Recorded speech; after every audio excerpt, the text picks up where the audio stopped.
mga katwinkle, it's that time of the year again at syempre, kailangan na naman nating pagandahin at iset up ulit ang ating Christmas tree. Kung naalala nyo guys, last year, ang naging theme natin ay mga bus for Kuya Silvio at syempre, ngayong taon, tutulungan ulit tayo ni Dave Sandoval. Isang malapit yan sa amin, sa family ko, ang isang napakagaling na event stylist. So, nakiusap na naman ako kay Dave dahil alam kong busy siya. Meron na naman po akong pinakiusap sa kanya, Dave, may favor ako kasi ito yung theme na gusto ko ngayong taon. Gusto ko ng isang Christmas tree na very traditional, yung color red, gold, syempre green, kasi yun na yung kulay ng Christmas tree natin. At hindi natin pwedeng alisin syempre ang mga decorations na pangbata. Gusto ko yung pag nakita ni Silvio at Sylvia yung Christmas tree namin, talagang papasmile sila.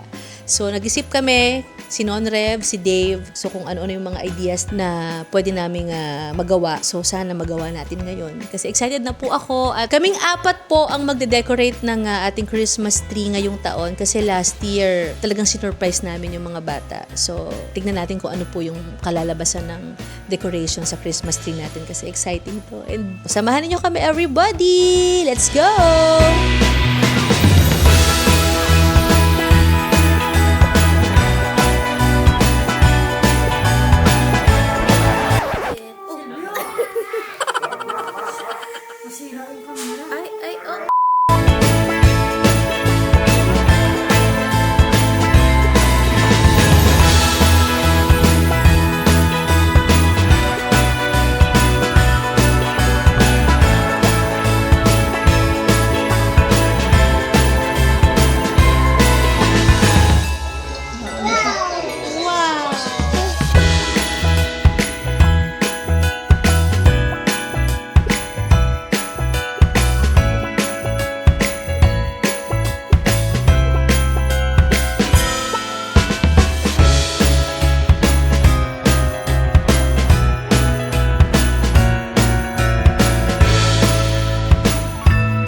Bahay namin dati ng Mama Bob, kahit na dalawa lang kami doon, alam mo babe, kahit dalawa lang kami ni Mama, talagang napakasaya nung bahay namin kapag naitatayo na namin yung Christmas tree. What more ngayon na may kasama tayong mga bata, di ba? So, eto guys, tatapusin na natin, kukumpletuhin na lang natin para mas makomplete natin yung pinaka-look at pinaka-theme natin dito sa Christmas tree natin this year. Let's go!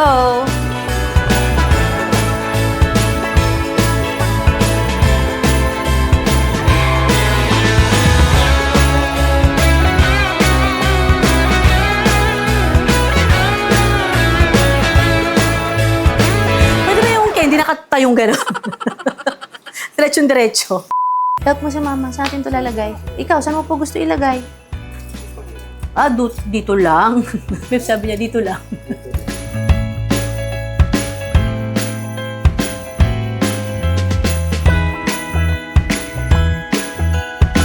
Ito yung bahay ni Sylvia. Ba't walang sahig? Kuya, bakit yung house ni Sylvia wala pong floor? Dito, tinan mo. Kasi may floor, kay Sylvia wala.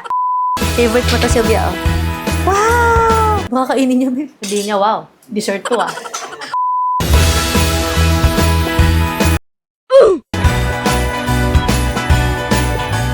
Ito, kuya, oh.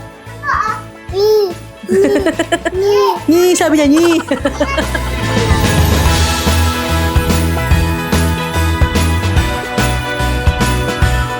Last year, lagi lang tulog si Sylvia. Tinan mo ngayon, nakikialam na siya dito, oh.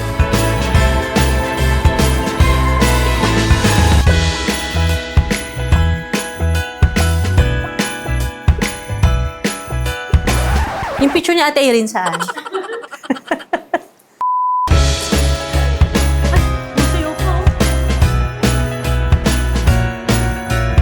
Wave ka dun. Hi! Hi! Dito po, Esther.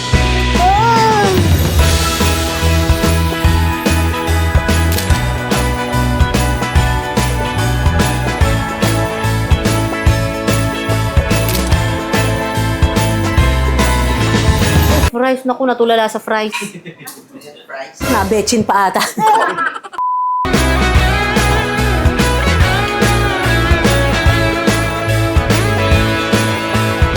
Papa, ako dyan.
Nagulat ka, no? Ayan guys, pinapakita ko lang sa inyo ang ating natapos na Christmas tree this year. Napakaganda naman. At ang maganda dito guys, kasi ibang-iba yung theme natin from last year. So nakita na to ni Silvio and Sylvia kanina. Pero hindi pa natapos nung nakita ni Sylvia kasi nakatulog na siya, everybody. So yan, meron tayo ditong Silvio and Sylvia. Kung titignan ninyo guys, kanina nakita na yan ni Silvio, tinatanong niya, Mama, sino po ito? Mama, sino po yun? Cute to. Ganda. Kapag meron talaga akong pinapakiusap at request kay Dave, talagang lagi niyang nalalampasan yung expectation ko. Ewan ko, pakahusay talaga ni Dave. Thank you, Be! At naku, marami na namang matutuwang mga bisita kapag nakita nila ang ating Christmas tree. Ang ganda ng color, ang sarap-sarap sa mata. Kinikilig ako pag nakikita kong maganda yung Christmas tree namin. Ewan ko, parang kaka-happy talaga, di ba? Kasi pag maganda yung Christmas tree mo, kahit gaano kasimple ang Christmas tree, pag nakita mo na yan na nasa bahay, nakakilig lang. Happy ka ba, babe? Oo. Noon, papaiyak pa ata sa ganda ng Christmas tree. Parang, ganda, babe. Sabi niya, ganda, babe. Very Christmas kasi gold and red. Naalala ko yung Christmas tree namin ng Mama Bob dati sa Sampaloc, guys. Hindi ganyan kataas kasi mababa lang yung bahay namin doon. Pero green din kasi yung Christmas tree namin. So, parang mga kasing laki ko lang ata yung Christmas tree. Pero punong-puno ng color red and silver gold na mga Christmas balls. Tapos yung dating, babe, ano yung dating nilalagay dun sa sa Christmas tree? Yung iniikot na gano'n? Ang tawag doon? Garlands ba yun? Yung makintab, yung para siyang balahibo. Pinapaikot na gano'n, di ba? Garlands yan, di ba? Kasi iba-ibang color din. Silver, gano'n. Tapos may mga glitters, di ba? Tapos, grabe, naalala ko yung amoy nun, yung best. Yung amoy nun, yung parang amoy plastic na akala mo cellophane na hindi mo ma-explain. Di ba, babe? Yung amoy nun. Kasi kahit sa school namin dati, kapag nagde-decorate kami ng Christmas tree, ganun yung amoy At syempre, nandyan yung ating mga decorations for kids. For Silvio and Sylvia. Yung iba po ditong mga decorations, ayan ibang mga, eto katulad yung Ferris wheel. Matagal na po yan sa amin. From sa dati pa naming bahay. So natago namin. And bagay ngayon kila Silvio and Sylvia. Parang gusto ko lagyan ng parol sa taas. Ay, hindi na pala kasha. Babe, lagyan mo nga ng parol sa taas. Gusto ko yung may bumbilyang yellow. Hindi nakakasya.